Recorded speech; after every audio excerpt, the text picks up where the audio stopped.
Hello, नमस्कार, वणक्कम। मेरा नाम है सुधीर और आप देख रहे हैं CBSE with Sudhir.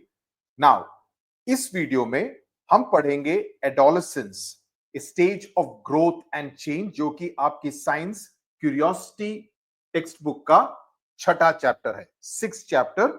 I hope आपने अभी तक के पहले 5 चैप्टर्स के वीडियोस देख लिए हैं। ओके, तो आज हम शुरू करते हैं और ये वीडियो मैं चाहूंगा कि अगर आप घर पर देख रहे हैं तो आपके साथ साथ आपके पेरेंट्स भी इस वीडियो को जरूर देखें, क्योंकि ये इस वीडियो में, इस चैप्टर में जो भी बातें बताई गई हैं वो आपके लिए काफी महत्वपूर्ण है, बिल्कुल डायरेक्टली आपसे वास्ता है। ये किसी फिजिक्स एक्सपेरिमेंट या केमिस्ट्री एक्सपेरिमेंट या बायोलॉजी के बारे में नहीं है, ये आपकी खुद की ह्यूमन फिजियोलॉजी और आपके शरीर और दिमाग के बारे में है। तो मैं ये चाहूंगा कि आपके पेरेंट्स भी आपके साथ बैठकर इस वीडियो को जरूर देखें।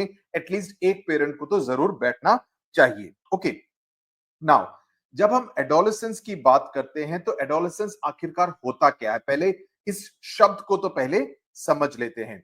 तो उससे पहले मैं आपको यह बताऊंगा कि आपने ये देखा होगा कि हर जो जीवन स्टार्ट होता है, अगर मैं सीधा एनसीईआरटी की किताब में जाऊं तो उसमें पहली लाइन में यह लिखा गया है, the journey of A plant generally begins with the germination of a seed.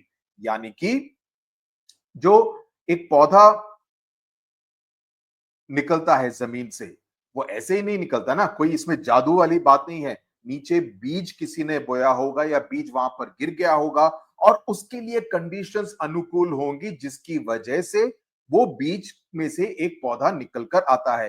वो कंडीशंस क्या है, ये हमने ऑलरेडी 6th क्लास में पढ़ लिया है। पहली बात, थोड़ी सी धूप होनी चाहिए, थोड़ा सा एक तरह से नमी, मॉइस्चर होना चाहिए और सही तरह की भूमि होनी चाहिए, मिट्टी होनी चाहिए, जिसकी वजह से वो बीज से पौधा निकल कर आएगा। उसी तरह से हम अलग अलग एनिमल लाइफ में भी देखते हैं, जैसे मुर्गी हुई, जैसे हाथी हुआ, शेर हुआ, जिराफ हुआ या मनुष्य हुआ। अलग अलग तरीके से एक नए जीवन आता है पृथ्वी पर। It either is in the form of an egg, like in the case of hen, और in the case of direct life in the case of human beings या any of the animal kingdom, जैसे कुत्ता है, शेर है, giraffe है, गाय है। उसमें से डायरेक्टली अंडा नहीं डालते हैं, सीधा का सीधा the young born, the new born is born. Okay, तो उसमें मैं आपको थोड़ी सी तस्वीरें दिखाता हूं। I am very happy with the kind of slides that I have made. तो सबसे पहले तो हम यहां पर देख रहे हैं लेफ्ट हैंड साइड पे पहला वाला, this is the plant kingdom, यानी कि बीज यहां पर है और उसमें से यहां पर भूमि है। आप यहां देख रहे हैं कि सूरज की रोशनी गिर रही है और यहां पर आपको इन बूंदों में थोड़ी सी नमी दिख रही है, यानी कि कोई उस पर पानी दे रहा है उस बीज को, तो थोड़ी सी मॉइस्चर वाली सर्कमस्टांसेस है, जिसकी वजह से उसमें से पौधा निकल कर आ रहा है। तो इस तरह से नया जीवन आता है, जहां तक प्लांट किंगडम का सवाल है। अब चलते हैं मुर्गी जैसे बर्ड्स की तरफ, या पिजन्स हुआ, कबूतर हुए, उनका क्या हाल होता है।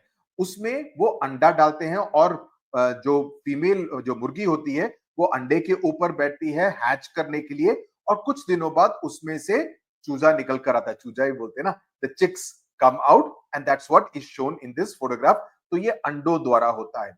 दूसरे जानवरों की तरफ जाएं, हाथी हो, गाय हो, भैंस हो, शेर हो, कुत्ता हो, बिल्ली हो, उसमें the mother gives birth to the young one. तो यहां पर मैंने तस्वीर डाली है जिराफ की और उसके साथ, मां जिराफ के साथ एक बेबी जिराफ भी है। तो ये एनिमल किंगडम में खास तौर से इसी तरह से होता है।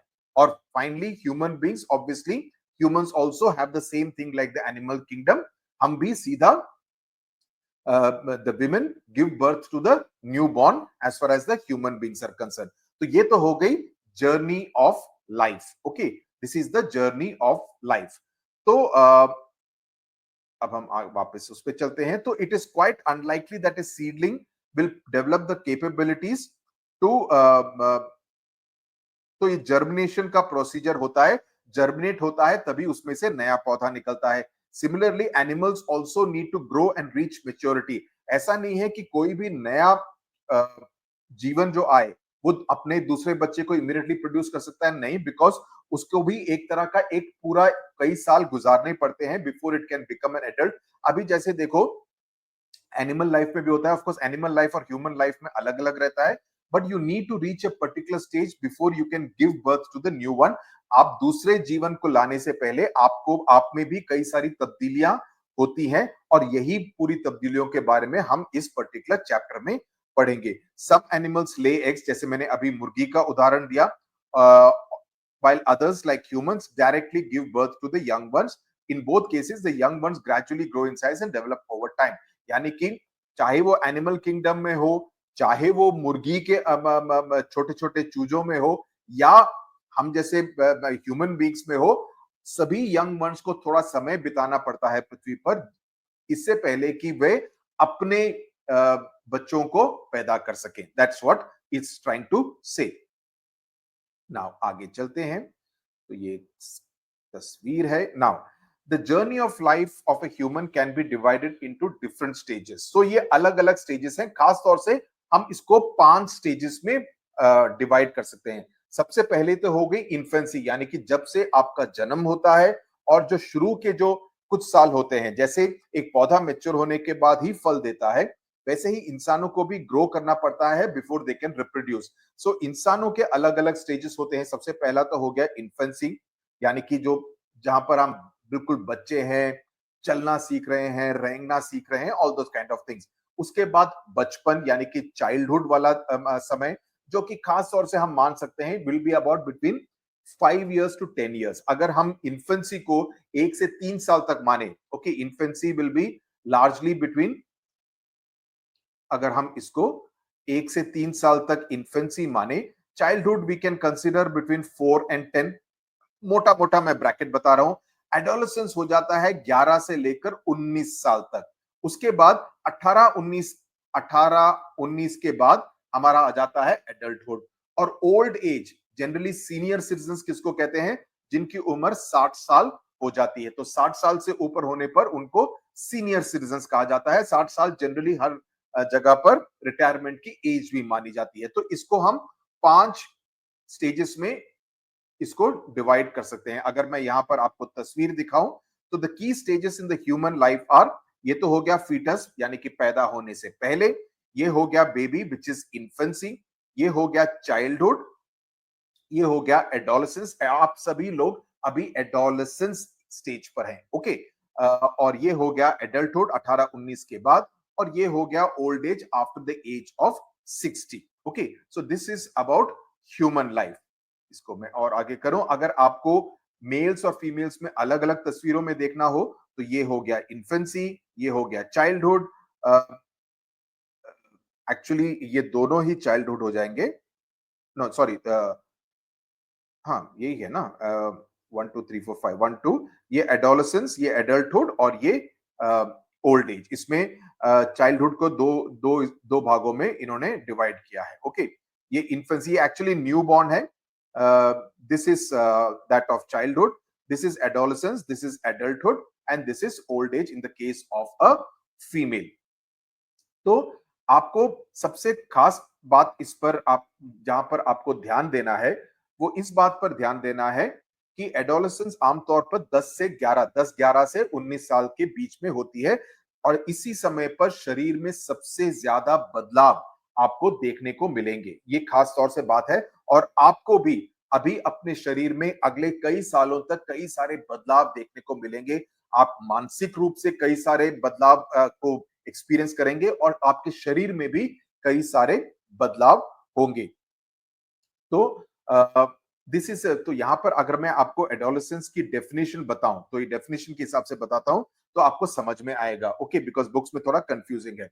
Adolescence is the stage of life between childhood and adulthood. तो अगर आपसे डेफिनेशन पूछा जाए, तो आप ये जरूर लिखिएगा कि ये वो पड़ाव है आपकी जिंदगी का जो कि आपके बचपन और एडल्टहुड के बीच का पीरियड है, और ये ज्यादातर 10 11 से लेकर 18 19 साल तक रहता है, okay. It is that time when a person goes through physical, यानी कि आपके शरीर में, इमोशनल, यानी कि मानसिक रूप से भी आपके मन में काफी सारी उथल पुथल वगैरह होती है, जिसके बारे में मैं बात करूंगा, और काफी सारे mental changes also. It is the time when children grow up to be adults, कि ये वो समय है कि आपका बचपन खत्म हो जाता है और आप बड़े होने की जर्नी पर निकल गए हैं, की यात्रा पर निकल गए हैं। तो ये एक 8-9 साल का पीरियड है जब आप बच्चे भी नहीं हैं लेकिन आप बड़े भी नहीं हुए हैं। आपका शरीर बदलता है, आप में एक ऐसी मानसिक स्थिति आती है कि अरे मेरे को मालूम है मैं बड़ा हो गया हूं। There is a rebellious phase, और मैं मेरे पेरेंट्स को खास तौर से कहना चाहूंगा क्योंकि ये वो फेज है जब बच्चे अपने आप को ज्यादा से ज्यादा असर्ट करने की कोशिश करते हैं। इसको हम टीनेज ईयर्स भी कहते हैं कि हम वो कहना चाहते हैं कि मुझे मालूम है मैं यही करूंगा, एक तरह की जिद पकड़ के रखते हैं। तो ये एक तरह से उनके ग्रोइंग अप फेज का एक एक प्रमुख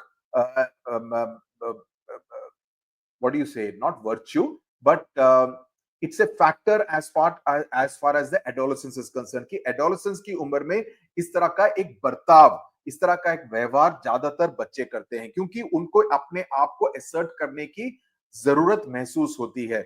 और जहां तक टीनेज ईयर्स का सवाल है, टीनेज माना जाता है कि वो 13 से 19 साल तक का है।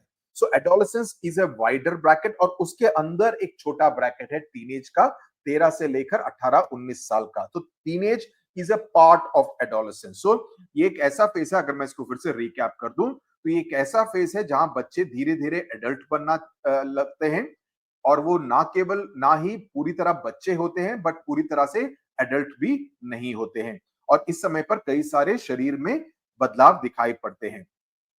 तो क्या क्या बदलाव दिखाई पड़ते हैं उसके बारे में हम बात करेंगे। ओके, सो ऐसा नहीं है कि as humans grow and develop उस उनमें कई सारे फिजिकल, इमोशनल और मेंटल चेंजेस आते हैं, उनके बिहेवियर में, उनके बर्ताव में कई सारे बदलाव दिखते हैं, और उनमें वो क्षमता भी आती है कि वो एक दूसरे बच्चे को इस दुनिया में ला सकें। लेकिन ये सही नहीं होगा क्योंकि अ, a, a child who is able to give birth to a child is the most unhealthy thing to happen to that particular person. So never do that. इसीलिए चाइल्ड मैरिजेस वगैरह को बैन किया जाता है। Child marriages is not something which is allowed in India, और ये कभी भी अलाउ नहीं करना चाहिए क्योंकि जब वो पूरी तरह से एडल्ट नहीं हुए हैं, for them they may be of age where they can reproduce, but ये करवाना या करने देना, it is something which is an absolute crime. ऐसा कभी नहीं होना चाहिए। ओके, तो इसके बारे में पढ़ते हैं। तो जो टीनेज ईयर्स हैं, तो ये वेंकटेश देवयानी से मिलती है जो कि they are, I think they are cousins, yes they are cousins. तो वेंकटेश को बोल के देवयानी बोलती है अरे तुम्हारी तो मूछें निकल आई। देवयानी को बोलकर वेंकटेश बोलता है और तुम भी काफी बड़ी लंबी हो गई हो। देवयानी बोलती है तुम्हारी आवाज भी थोड़ी सी बदल गई है।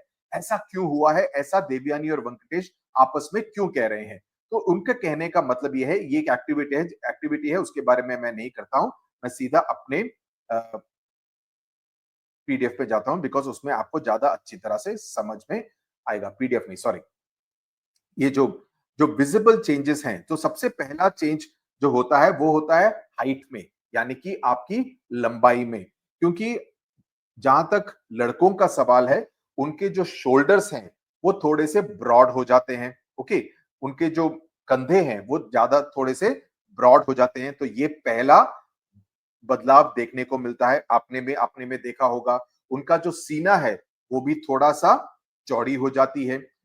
जहां तक लड़कियों का सवाल है, उनकी लंबाई बढ़ जाती है क्योंकि 10 साल की उम्र तक लड़कियों की लंबाई इतनी नहीं होती है, लेकिन 11 साल के बाद थोड़ी सी देखते हैं देयर इज अ ब्रेकआउट, तो थोड़ी सी उनकी लंबाई ज्यादा हो जाती है, उनका वजन भी थोड़ा बढ़ जाता है और ब्रेस्ट डेवलपमेंट भी होता है। जहां तक लड़कों का सवाल है, उनकी आवाज थोड़ी सी भारी हो जाती है। आप में से कई लड़के इस बात को महसूस कर रहे होंगे कि आपकी आवाज थोड़ी सी बदल रही है। मैं ये नहीं कहूंगा कि पूरी तरह से बदल गई है, लेकिन थोड़ी सी बदली हुई है, बदल रही है। एक बदलाव का एक तरह का माहौल चल रहा है आप में। कई लड़कों में यहाँ पर एडम्स एप्पल दिखता है, लेकिन अगर नहीं दिखता है तो कोई प्रॉब्लम नहीं है। अलग अलग लड़कों का अलग अलग होता है। यहाँ पर एक एडम्स एप्पल दिखता है।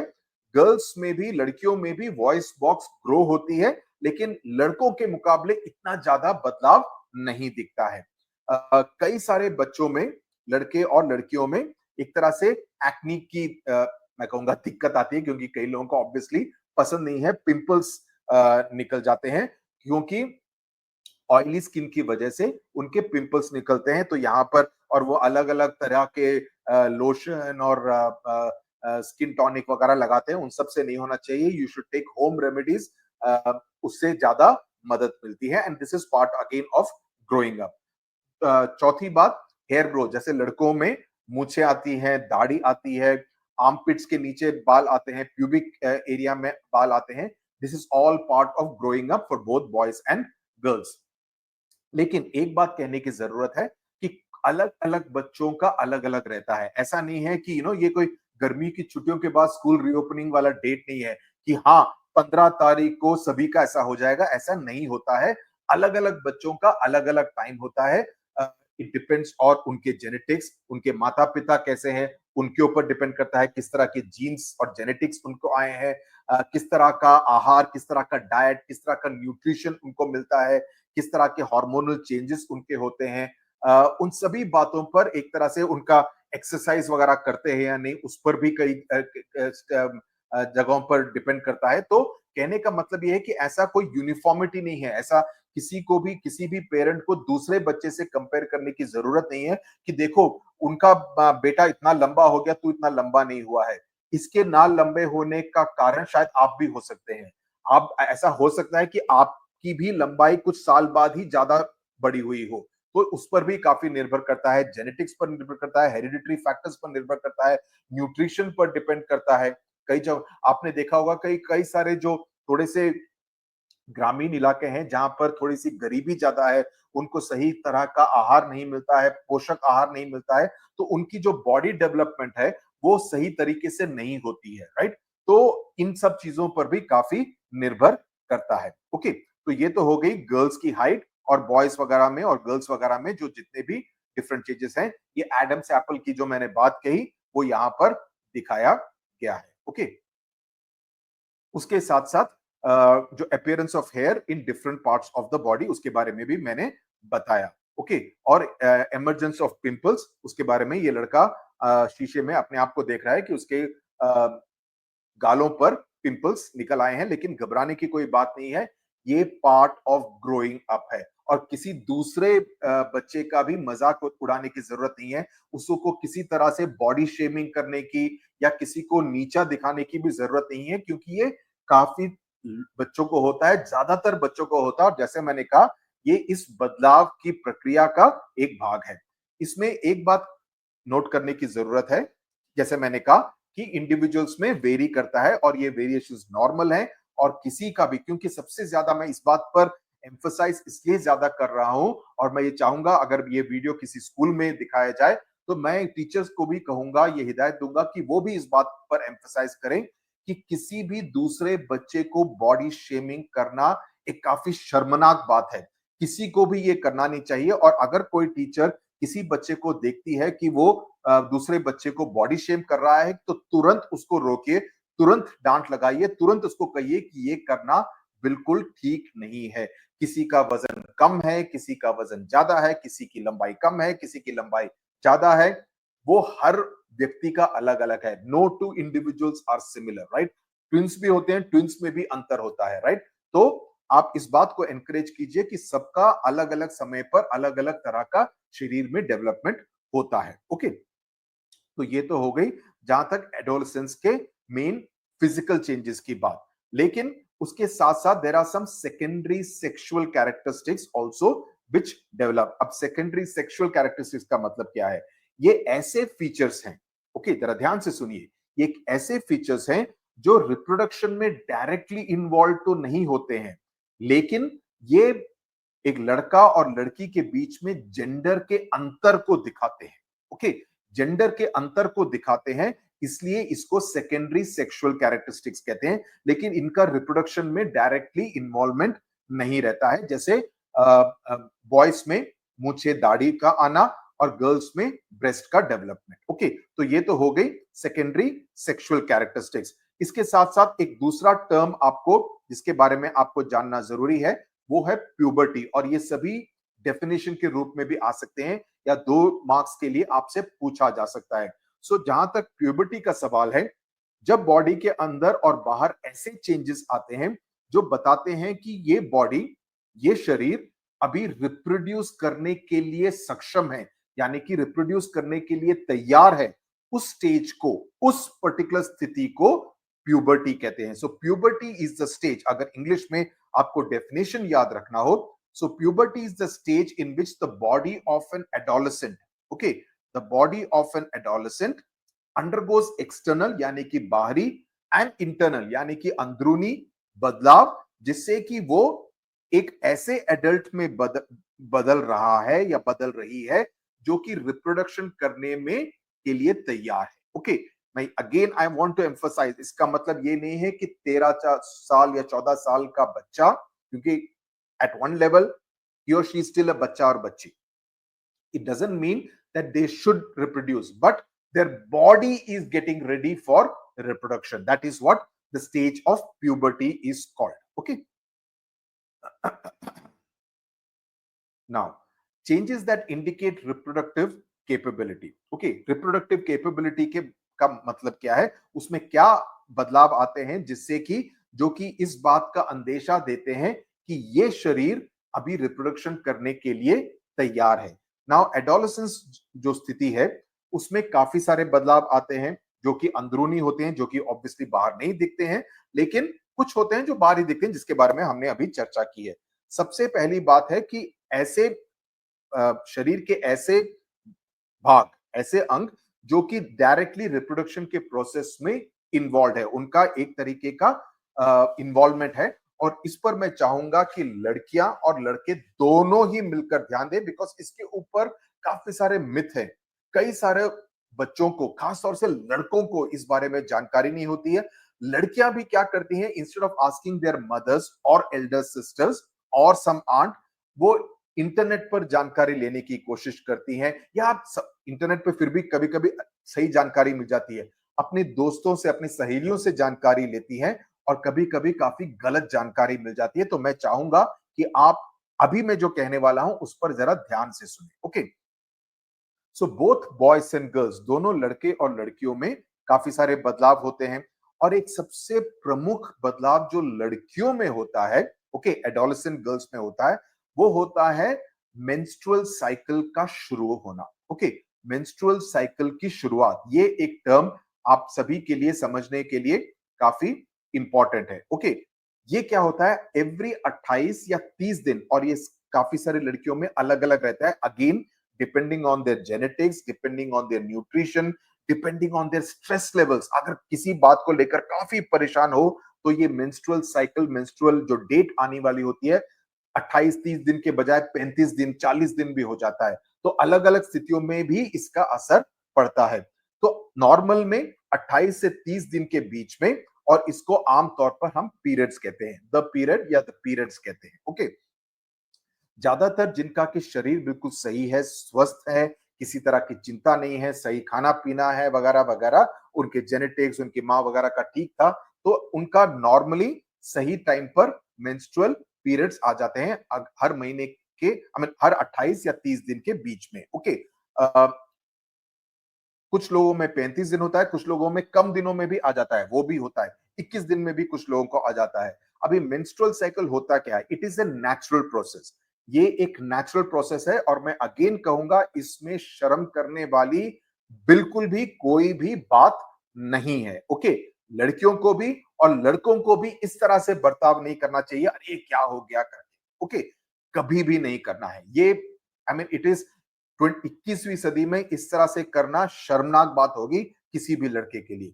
सो जो मेंस्ट्रुअल साइकिल है, it's a natural process and it is a sign of good reproductive health, क्योंकि अगर एक शरीर को एक दूसरे बच्चे को इस दुनिया में लेकर आना है तो उसमें मेंस्ट्रुअल साइकिल का एक प्रमुख, उसकी एक प्रमुख भूमिका है। ओके, ये वो फेज है, ये वो फेज है जबकि जिसको कि मेंस्ट्रुएशन कहते हैं, जबकि लड़की के शरीर से खून निकलता है। Okay, blood discharge occurs from the body during menstruation, इसको मेंस्ट्रुएशन कहते हैं। ओके, और ये 3 दिन 4 दिन चलता है, कुछ केसेस में 7 दिन भी चल सकता है, बट जनरली 3 से 4 दिन तक नॉर्मल रहता है। ओके, और इस समय पर ज्यादातर लड़कियों को बेहद दर्द होता है, बेहद दर्द होता है in the lower abdomen, thighs में क्रैम्प्स आते हैं, चल नहीं पाती हैं, खाना ठीक से नहीं खा पाती हैं, उनको विश्राम करने की जरूरत होती है, रेस्ट करने की जरूरत होती है. So they need to be treated with a lot of kindness and empathy during this time. Okay, that is something very important. तो अगर आप आपके घर में, बिकॉज क्या होता है इसके बारे में ना, हमारे भारतीय समाज में काफी सारे मिथ हैं. पहले के जमाने में मुझे याद था, when I was a kid, I remember when we used to go to our village, my mother for some 3 days in a month, my aunt uh, would have to would have to be outside the house. वहां पे कुआं होता था, उसके पास जाके बैठती थी 3 दिन, और मुझे लगता था ऐसा क्यों हो रहा है. और एंड दादी यू एंड माय दादी was like one tough woman who used to do that. तो मेरे दिमाग में था ये दादी ना मेरी मम्मी के ऊपर unnecessarily she is doing this kind of a thing, because उस समय पर कोई इस तरह की बातों को एक्सप्लेन नहीं करता था. ऑफ कोर्स मैं काफी छोटा भी था, अगर मुझे समझाया भी जाता मुझे समझ में नहीं आता. लेकिन मेरे मन में दादी was a villain in my eyes, कि शी इज डूइंग दिस. कुछ कुछ समय के लिए मेरी मम्मी को बाहर निकालती है, कुछ समय के लिए मेरी आंटी को बाहर निकालती है. ऐसा क्यों करती है, काइंड ऑफ अ थिंग. सो वो किसी ने नहीं बताया. When I was a kid, nobody told me about all this. Even though I have a younger sister, मेरी मम्मी ने भी मुझे कभी नहीं बताया. So I was complete. I grew up, and ये बिल्कुल सही बात नहीं. इसीलिए मैं चाहता हूं कि लड़के इस वीडियो को ध्यान से सुने. You should not be like boys of my generation. जब हमको नहीं बताया जाता था. आज की जनरेशन में आपको ये सब जानना जरूरी है, बेहद आवश्यक है. Okay, I insist. तो लाइक फॉर इंस्टेंस, अभी जब मेरी बेटी है, my daughter Teju openly kind of discusses this. She tells me, अपा my periods have started, and there is no sense of shame. This is normal human process. Okay, so there is nothing wrong with that. और इसमें शर्म करने की जरूरत नहीं है, इसको नॉर्मलाइज करने की जरूरत है. अगर आपके घर में किसी को जरूरत है, तो the boy of the family should be able to go to the shop and buy sanitary napkins for the sister. ये जरूरी है. इसमें कोई भी शर्म करने वाली बात बिल्कुल नहीं है. There has to be a sense of openness. Okay, normally क्या होता है, ये एडोलेसेंस में शुरू होती है. कुछ लड़कियों में 12 साल, कुछ में 13 साल, कुछ में 14 साल, कुछ में लेट होके 15 साल तक भी हो सकता है. ओके, अलग अलग लड़कियों का based on different factors delay या जल्दी भी हो सकता है.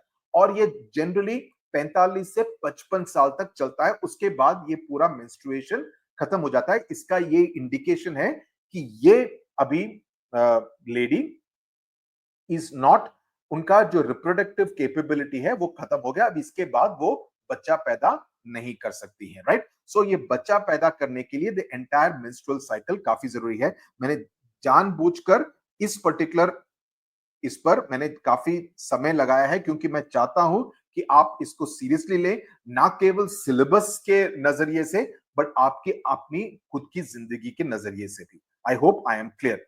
इसमें इस टेबल में आपसे कुछ और चीजें लिखी गई हैं कि कई सारे जो मिथ्स हैं, मंदिर नहीं जाना चाहिए, रसोई में नहीं जाना चाहिए, दूसरे लोगों से दूर रहना चाहिए, एक आउटकास्ट की तरह रहना चाहिए. जैसे मैंने कहा, कि that was the way it used to be in my village.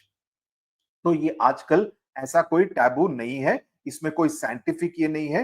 We need to ensure that there is good reproductive health of the women in our family and our society. और ये देखना चाहिए कि उन 3-4 दिनों में वो अच्छी तरह से रेस्टेड रहे, क्योंकि उनको थकावट होगी, उनको दर्द होगा.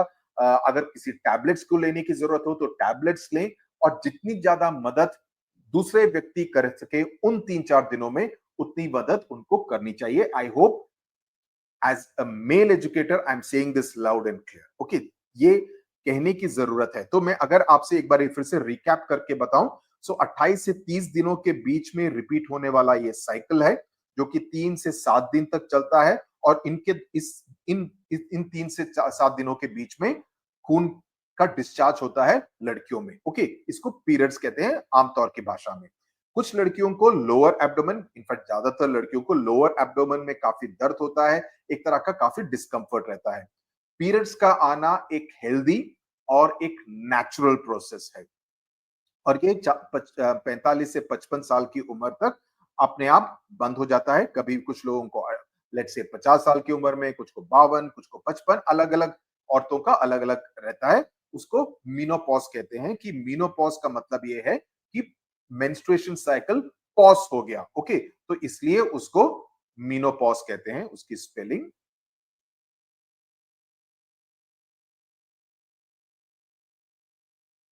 ये है उसकी स्पेलिंग। ओके, आई होप यहां तक आपको समझ में आ गया। तो एडोलेसेंस का मतलब अभी तक आप समझ गए होंगे कि ये सिर्फ शारीरिक बदलाव का नहीं है, सिर्फ ये रिप्रोडक्टिव कैपेबिलिटी का नहीं है, लेकिन ये एक तरह से मानसिक और उनके जो अंदर जो इमोशनल चेंजेस हो रहे हैं उन सब चीजों के बारे में भी है। ओके, एडोलेसेंस वो पीरियड है 11 से लेकर 19 साल तक, जब काफी सारी उथल पुथल मैं कहूंगा बच्चों में और बच्चों में चलती है। ओके, अब हम चलते हैं emotional and behaviour changes in adolescence. So आप इसमें देखिए कि क्या क्या होता है। कई लोगों में देखा है मूड स्विंग्स, कुछ बच्चों को गुस्सा ज्यादा आता है। ओके, सो एडोलेसेंस में इमोशंस काफी स्ट्रांग होते हैं। मूड स्विंग्स यानी कि कभी गुस्सा आना, कभी काफी खुश होना,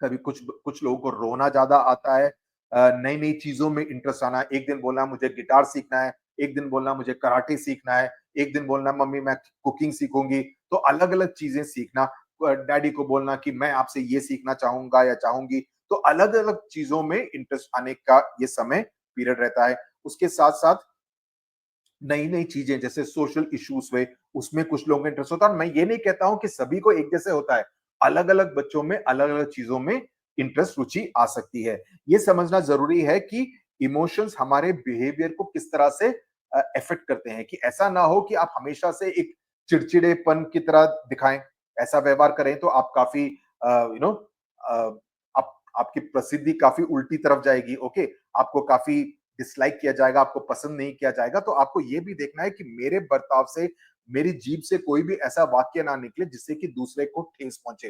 हालांकि आपके आपके शरीर के अंदर, आपके मन के अंदर अलग अलग चेंजेस हो रहे हैं, लेकिन इसका मतलब ये नहीं है कि आप किसी को भी कुछ भी कह सकते हैं। इस बात का भी आपको ध्यान रखना चाहिए। ओके, तो ये तो हो गया। आगे चलते हैं मेकिंग एडोलेसेंस। अब कैसा हो कि आपका जो ये पूरा एडोलेसेंस का जो पीरियड है, और ये खास तौर से कक्षा 6 से लेकर कक्षा 12 तक ये चलेगा। ओके, तो ये आपका ये जो पीरियड है, जो कि काफी महत्वपूर्ण पीरियड है, क्योंकि अभी आप बड़ी क्लासेस में आ रहे हैं। तो ऐसा क्या किया जाए ताकि आपका ये वाला जो पीरियड है आपके लिए काफी खुशी वाला एक पीरियड रहे, ताकि आप जब आप बड़े हो जाएं, 25 30 35 साल के हो जाएं, आप लगे कि तब मैंने काफी मजा किया था, बड़ा अच्छा पीरियड था मेरी जिंदगी का।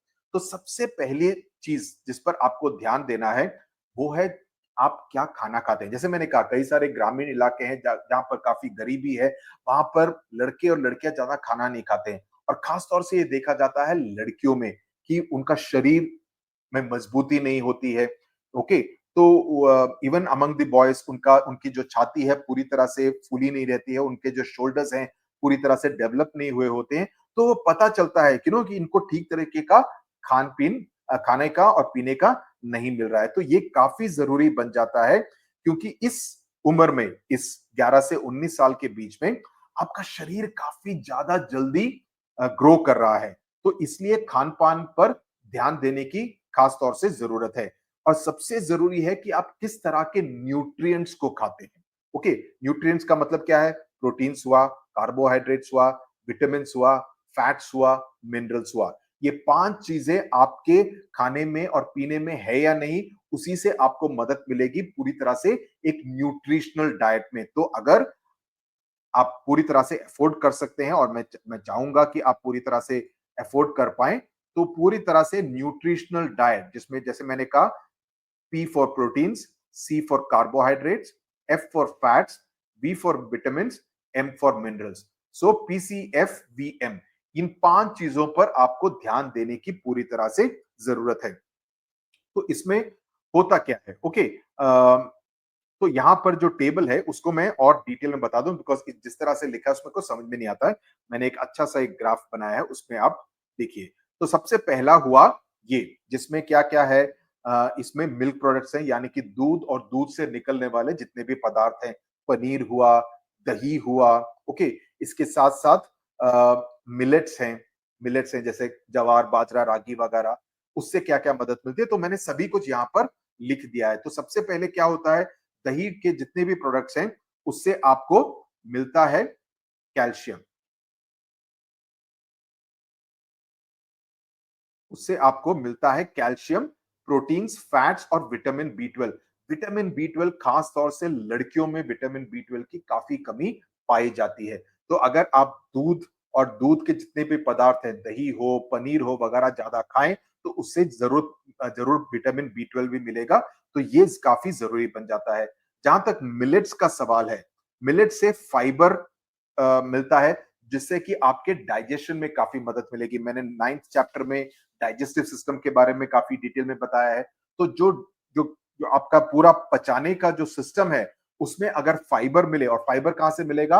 आपके मिलेट से मिलेगा। तो आपके खान पान में अगर मिलेट्स भी इंक्लूडेड है, तो उससे काफी मदद मिलेगी। और मैं चाहूंगा, इसीलिए मैंने कहा था कि पेरेंट्स को भी इस वीडियो को सुनने की खास तौर से जरूरत है। मिलेट्स से एक और चीज मिलती है, वो है मैग्नीशियम और जिंक।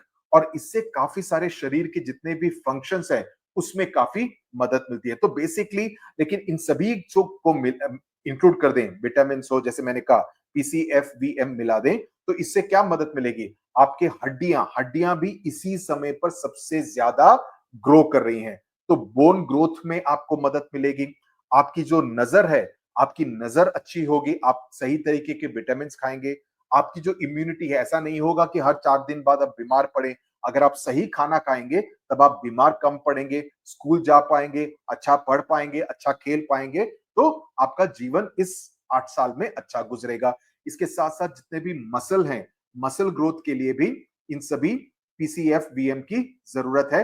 आपका जो नर्वस सिस्टम है, उसमें भी काफी मदद मिलती है। ओके, दूसरा टेबल में जो दूसरा है, ओके, जो टेबल में दूसरा है, यहाँ पे फूड सोर्स नहीं लिखा, लेकिन कहा है कि प्रोटीन्स मिलता है और इसका फंक्शन बताया है। तो उसके बारे में, ये वाला जो है, इसके बारे में मैं बताता हूं। तो ये कौन सा है? इसमें हमने देखा पल्सेस। प्रोटीन्स कहां से मिलते हैं? दाल हुए, जितने भी दाल है, तूर दाल हो, मूंग दाल हो, अरहर दाल हो, जो भी दाल हो, उन सभी से आपको प्रोटीन्स भारी मात्रा में मिलते हैं। तो हर रोज ये जरूर इंश्योर कीजिए, अगर आप चपाती खाते हैं, तो चपाती के साथ, सब्जी के साथ साथ एक दाल जरूर खाइएगा। ये काफी जरूरी बन जाता है। ओके, उसके साथ साथ दूध के प्रोडक्ट्स में भी, या जवार रागी बाजरा में भी इस तरह के प्रोटीन्स काफी मिलते हैं। चिया सीड्स मुझे बहुत ही बेहद ही पसंद है। चिया सीड्स कैसे करें? रात को भिगो के रख दीजिए। ओके, मैं बताता हूं, बिकॉज मेरी बीवी बनाती है। चिया सीड्स भिगो के रख लीजिए, और अगले दिन आप उसको छाछ के साथ पीजिए, बटर मिल्क के साथ। ओके, बटर मिल्क के साथ आप उसको पीजिए। It's yummy, I can assure you. मैं खुद पीता हूं, इट्स एब्सोल्युटली यमी। और उसमें थोड़ा सा हींग डाल दीजिए, थोड़ा सा पेपर डाल दीजिए, नमक डाल दीजिए। It is very refreshing, because आपको काफी सारा सॉल्ट भी मिलेगा। अगर आप ऐसे जगह पर रहते हो जहां पर आपको काफी पसीना आता है, या काफी खेल कूद करते हो, तो butter milk with chia seeds से बेहतर कोई चीज आपको नहीं मिल सकती है। तो चिया सीड्स जरूर खरीदिए। नट्स, जितने अलग तरह के जो नट्स हैं, ग्राउंड नट हुआ, वो भी काफी खाइए। अगर आप नॉन वेजिटेरियन हैं, तो मीट में है प्रोटीन, चिकन में है, फिश में है, या आप सिर्फ अंडे खाते हैं, तो उसमें भी प्रोटीन काफी मात्रा में मिलते हैं। बॉइल्ड एग लीजिए, ऑमलेट खाइए, सभी में मिलते हैं। सो प्रोटीन्स खाने का फायदा क्या है? ये बात भी तो जरूरी है ना, कि मैंने भी ये तो बता दिया कि प्रोटीन्स खाओ, लेकिन प्रोटीन से फायदा क्या है सर? सो प्रोटीन से फायदा ये है कि सबसे ज्यादा ऊर्जा, उन सभी चीजों में से सबसे ज्यादा ऊर्जा आपको प्रोटीन से मिलती है। अगर आप को कोई चोट लगी है, तो चोट को जल्दी से ठीक कराने का काम भी प्रोटीन्स करता है। इम्यूनिटी बिल्ड होगी, कि आपको चोट ज्यादा लगेगी ही नहीं, आप ज्यादा बीमार पड़ेंगे नहीं। आपको किसी मच्छर ने काट भी लिया, तो ऐसा नहीं है कि डेंगू या मलेरिया हो जाएगा। और आपकी बॉडी को की ग्रोथ में भी उसको आपको काफी मदद मिलेगी। तीसरा जो है यहाँ पर, spinach, kidney beans, raisins and figs के बारे में बताया गया है। और ये प्रोवाइड करता है लोहे को, आयरन को। तो मैंने यहाँ पे फोटो में दिखाया है, ये स्पिनच हुआ, किडनी बीन्स यानी कि राजमा हुआ। राजमा पसंद है ना? राजमा। तो spinach, kidney beans, raisins and figs. Figs इसका मतलब है अंजीर। ओके, अंजीर मतलब होता है फिग्स का। तो उससे ये, इस इनमें लोहा काफी है।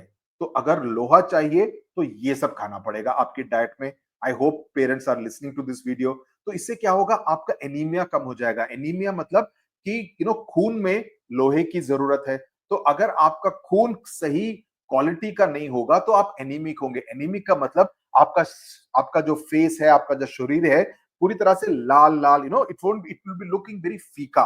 आप हमेशा एक very diseased and yellow kind, जैसे कि जॉन्डिस हो गया जैसा लगेगा।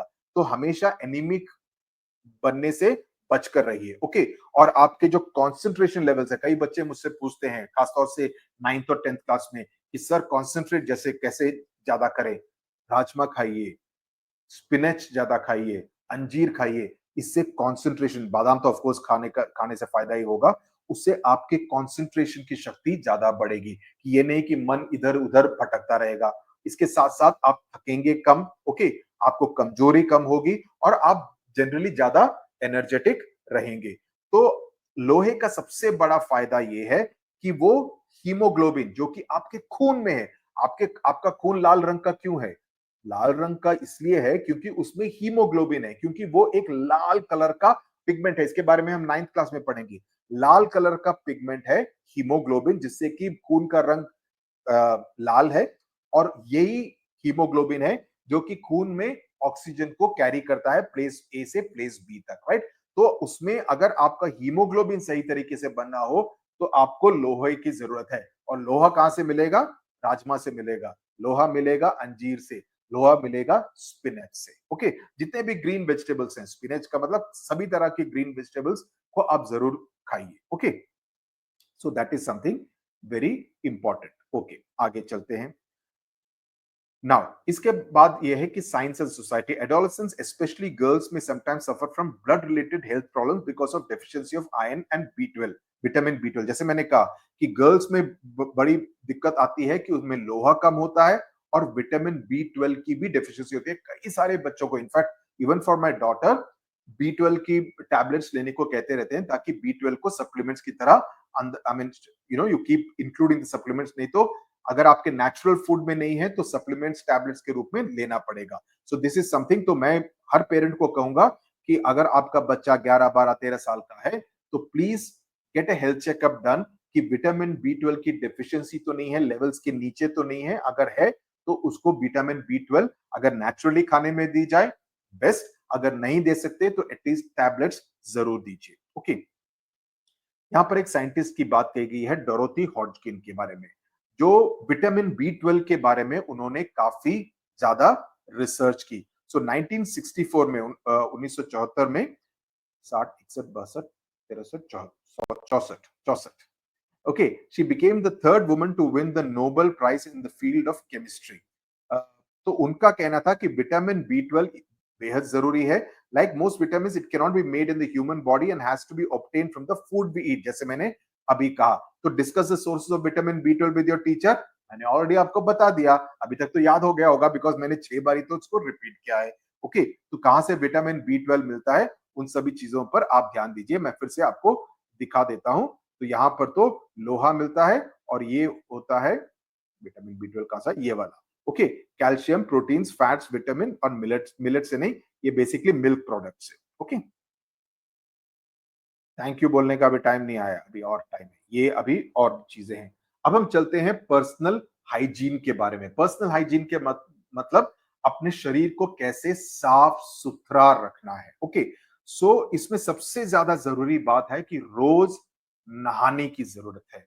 ना केवल लड़कियों को उन 4-5 दिनों में, बट इवन अदरवाइज, लेकिन 3-4 दिन में और ज्यादा जरूरत है पर्सनल हाइजीन पर ध्यान देने की, ओके। आर्मपिट्स के नीचे, प्राइवेट पार्ट्स को साफ सुथरा रखने की खास तौर से जरूरत होती है, क्योंकि अगर आपको किसी तरह का इंफेक्शन हो जाए तो उसको ठीक करने में फिर काफी मुश्किल आती है। तो prevention is better than cure. तो आप उस अपने जितने भी प्राइवेट पार्ट्स हैं जिसको कि आप बाहर एक्सपोज नहीं करते हैं, उसको साफ सुथरा रखें। This is applies both to boys as well as girls. जब गर्ल्स का जब पीरियड्स चलता हो तो गर्ल्स को पीरियड्स के दौरान सैनिटरी पैड्स या रीयूजेबल क्लॉथ पैड्स को इस्तेमाल करना चाहिए। या लेफ्ट साइड पर आपका सैनिटरी पैड दिखा, एक मूवी भी बनी थी अक्षय कुमार द्वारा, पैडमैन, राइट। तो जैसे मैंने कहा, इसको पूरी तरह से इसको कॉन्वर्सेशन को नॉर्मलाइज करने की जरूरत है कि बिना संकोच के, बिना किसी शर्म के लड़के और लड़कियां दोनों ही इस बात को खुलेआम कर सकें। इसमें कोई भी शर्म, एंड आई वुड एक्सपेक्ट जो भी मेरे स्टूडेंट्स है यहाँ पर, they would show display more responsible behaviour. अगर आप एक लड़के हैं तो आप लड़कियों की तरफ अपनी क्लास में जितनी भी लड़कियां हैं या आपके घर में कोई बहन है, you will be more kind, you will be more empathetic, you will be more understanding इस वीडियो को देखने के बाद। उसी तरह से लड़कियां भी दूसरे लड़कियों की तरफ they will be more understanding. Okay, then used pads को, जितने भी जो पैड्स जिनका की इस्तेमाल हो चुका है, उसको किसी पुराने अखबार वगैरह में लपेट कर डस्टबिन में डालें, क्योंकि जिस तरह से उसको आप डिस्पोज ऑफ करते हैं वो भी काफी जरूरी है, क्योंकि उसके द्वारा बिकॉज उसमें खून लगा होता है, उसको किसी भी तरह से वातावरण को प्रदूषण नहीं करना चाहिए, तो इसका भी ध्यान सभी को देना चाहिए। ओके, तो that is something very important. और कई सारी सरकारें भी इसको at a very subsidise rates इसको प्रोवाइड करती है, सैनिटरी पैड्स को, ताकि एक तरह से जो मेंस्ट्रुअल हाइजीन है, ये एक फ्रेज है जिसको कि आपको जानना जरूरी है। मेंस्ट्रुअल हाइजीन यानी कि मेंस्ट्रुअल पीरियड के दौरान अपने पर्सनल हाइजीन का ध्यान रखने की जो जरूरत है, उस पर ज्यादा ध्यान दिया जाए। ओके, ये तो मैंने सब बता दी। और कई सारे बायोडिग्रेडेबल सैनिटरी पैड्स भी आ रहे हैं, ताकि वो किसी भी तरह से एनवायरनमेंट को प्रदूषित ना करे, एनवायरनमेंट फ्रेंडली हो। इसके साथ साथ कई सारी सरकारों ने कई सारे कार्यक्रम शुरू किए हैं, जैसे कि मेंस्ट्रुअल हाइजीन स्कीम, एमएचएस।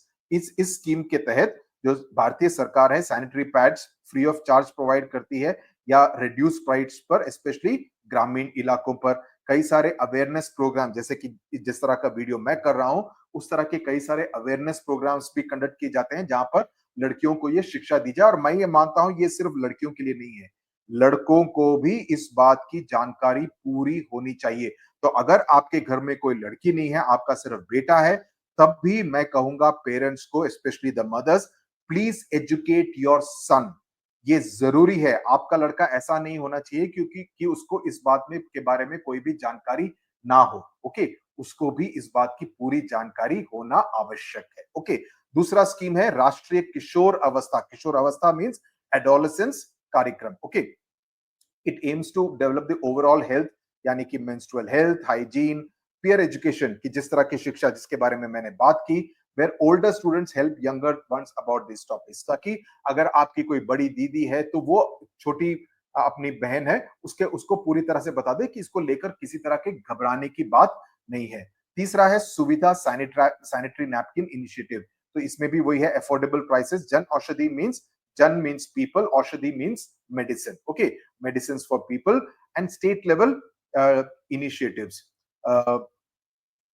कि कई सारे जो राज्य सरकारें हैं वो अपने खुद की स्कीम चलाते हैं, जैसे कर्नाटक में है शुचि स्कीम, और फ्री सैनिटरी नैपकिन स्कीम्स, जैसे तमिलनाडु में हो गई, उड़ीसा में। तो वो कई जगहों पर फ्री सैनिटरी पैड्स सरकारी स्कूलों में उनका वितरण भी होता है। इसके साथ साथ सबसे बड़ी बात यह है कि रोज थोड़ा एक्सरसाइज करना काफी जरूरी है, क्योंकि जब आप एक्सरसाइज करेंगे तब आपका शरीर एक तरह से naturally will be in good shape for all these changes that are taking place in your body. कि आपके शरीर में जितने भी बदलाव इस 11 से 19 साल के बीच में हो रहे हैं, उन सभी बदलाव को एक तरह से फेस करने के लिए पूरी तरह से सक्षम रहेगा आपका शरीर, अगर आप किसी तरह की फिजिकल एक्टिविटी में भाग लेते हैं। तो इसका मतलब यह है कि आप किसी तरह के खेल कूद में भाग लें, आप किसी तरह की फिजिकल एक्टिविटी करें, रन करें, बैडमिंटन खेलें, क्रिकेट खेलें, फुटबॉल खेलें, जहां पर भी किसी तरह का दौड़ना वगैरह काम हो, योगा करें, उन सभी से काफी मदद मिलेगी। तो राइट साइड पे आप देख रहे हैं,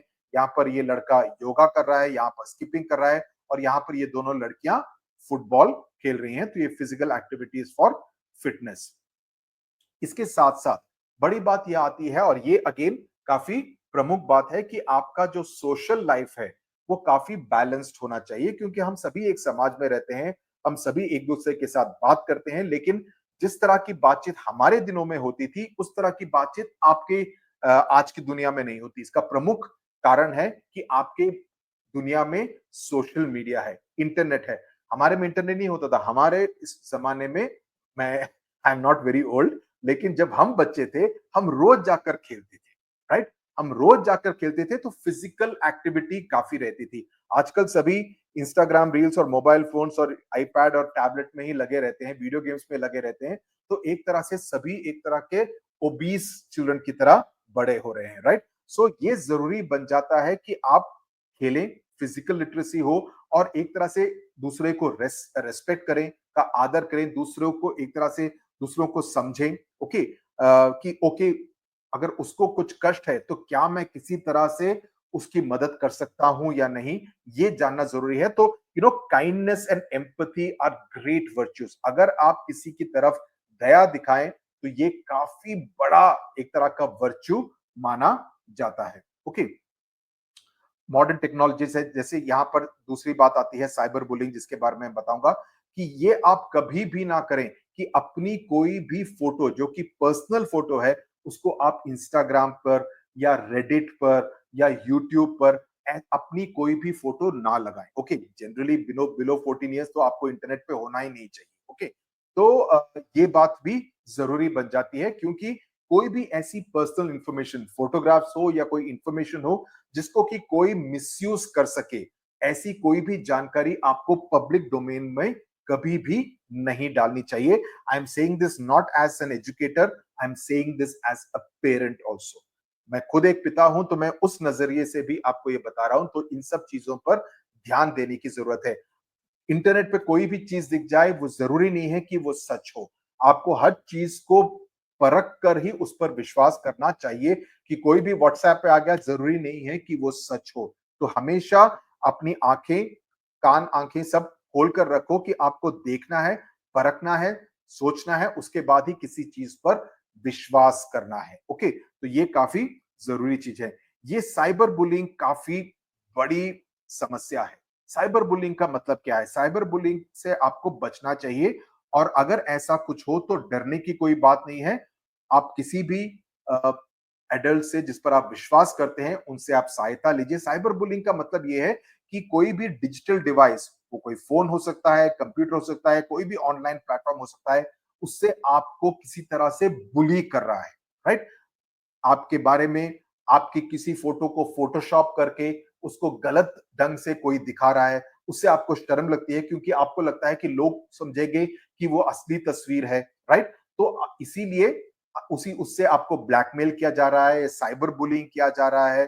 तो इसीलिए जरूरी है कि आप अपने बारे में कोई भी पर्सनल जानकारी इंटरनेट के किसी भी प्लेटफॉर्म पर कभी भी ना डालें। ओके, और ये जरूरी बन जाता है कि कोई भी स्ट्रेंजर हो उसको किसी भी तरह की जानकारी देना जरूरी नहीं है। आजकल कहते हैं ना कि कोई भी पूछे तो ओटीपी भी मत बताओ। ओटीपी के साथ ओटीपी के साथ साथ ये भी जरूरी है कि अपनी कोई तस्वीर हो या आपके पास कोई जानकारी हो कि आपके घर में कौन कौन है, किसी भी अन्य व्यक्ति को बताने की जरूरत, आवश्यकता बिल्कुल नहीं है। ओके, तो आपको ये, अगर आपको लास्ट में ये एक्टिविटी दी गई है कि इस किस तरह के सोशल मीडिया पर किस तरह के बर्ताव होने चाहिए। Respectful and kind, yes. Think before posting, कि क्या आप पोस्ट करने से पहले क्या मैं ये डाल सकता हूं। कई सारे बच्चे यहाँ पर 6th क्लास और 7th क्लास के, अभी थोड़े दिनों पहले एक बच्ची का, 3-4 दिन पहले एक बच्ची का कमेंट आया था एक वीडियो पे, वो कमेंट है भी वहां पे, बिकॉज मैंने जवाब दिया, Sudhir sir die, something like that, ऐसे कुछ था। ओके, तो मैं सोचता था इसके, इस बच्ची के, लड़की थी, इस बच्चे के घर में किस तरह का वातावरण होगा कि वो अपने टीचर के बारे में, जो कि उसको फ्री में पढ़ा रहा है, उसके बारे में उसकी मृत्यु की कामना कर रही है। I found it very disturbing. मुझे क्रोध नहीं आया, मुझे मुझे लगा कि इस बच्ची को मदद की जरूरत है। इस जिस वातावरण में वो बड़ी हो रही है वो हेल्दी वातावरण नहीं है, वो एक स्वस्थ वातावरण नहीं है। उसको इस तरह की बातें बताई जा रही हैं कि इंटरनेट पे बोल दो, पता नहीं चलेगा, तुमको कभी ढूंढ नहीं सकते हैं, कि कुछ भी बोल दो, गाली दे दो, कुछ भी भला बुरा कह दो।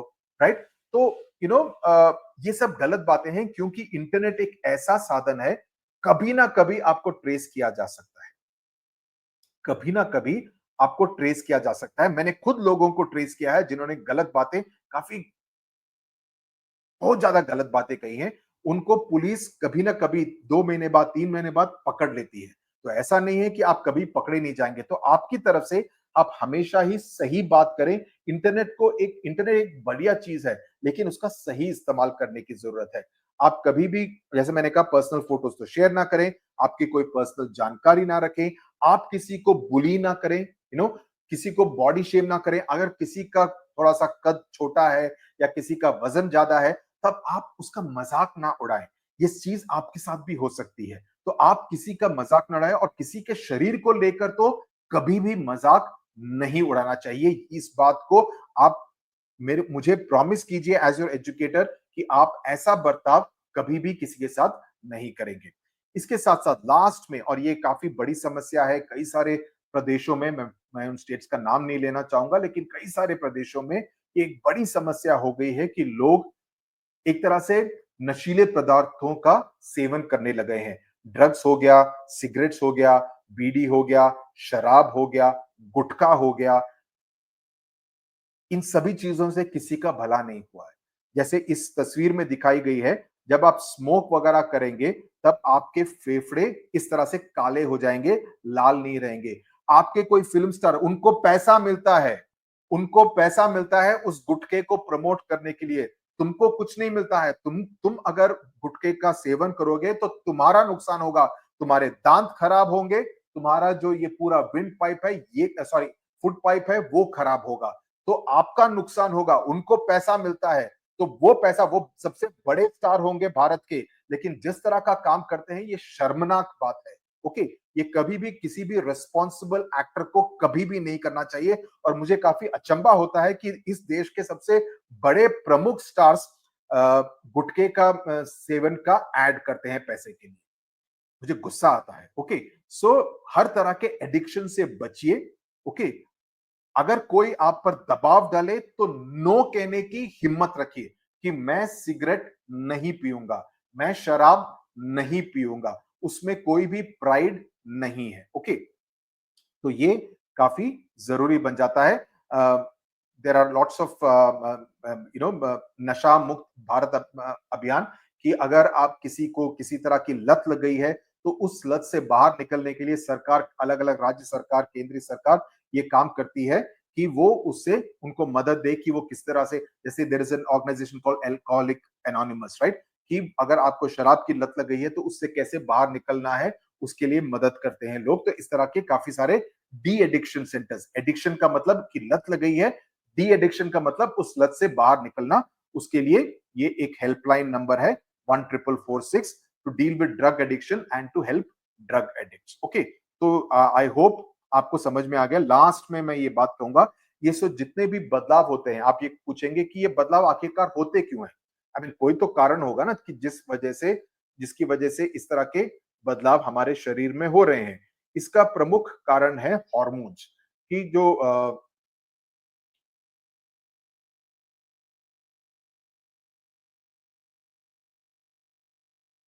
कि जितने भी हॉर्मोन्स हैं, उसकी वजह से उनका बदलाव का कारण है, कि बॉडी में इन सारे फिजिकल, इमोशंस और रिप्रोडक्टिव चेंजेस का मेन कारण है हॉर्मोन्स। और हॉर्मोन्स बॉडी में बनने वाले केमिकल्स होते हैं जो कि आपके ग्रोथ को, आपके मूड को, और जितने भी शरीर के जितने भी फंक्शंस हैं उसको कंट्रोल करते हैं, राइट। सो हॉर्मोन्स का मेन प्रमुख रोल वही रहता है। तो प्यूबर्टी के दौरान, एडोलसेंस पीरियड के दौरान वो सभी इसका काम करते हैं। तो अ, सबसे ज्यादा जरूरी है कि सही जानकारी होना, एक तरह की काइंड अप्रोच होना, और उस जानकारी के साथ आप किसकी कैसी मदद कर सकें, क्योंकि आप सभी बच्चे इस 6 7 8 साल की पीरियड से अब गुजरेंगे, और ये काफी अहम पीरियड रहता है आपकी जिंदगी में।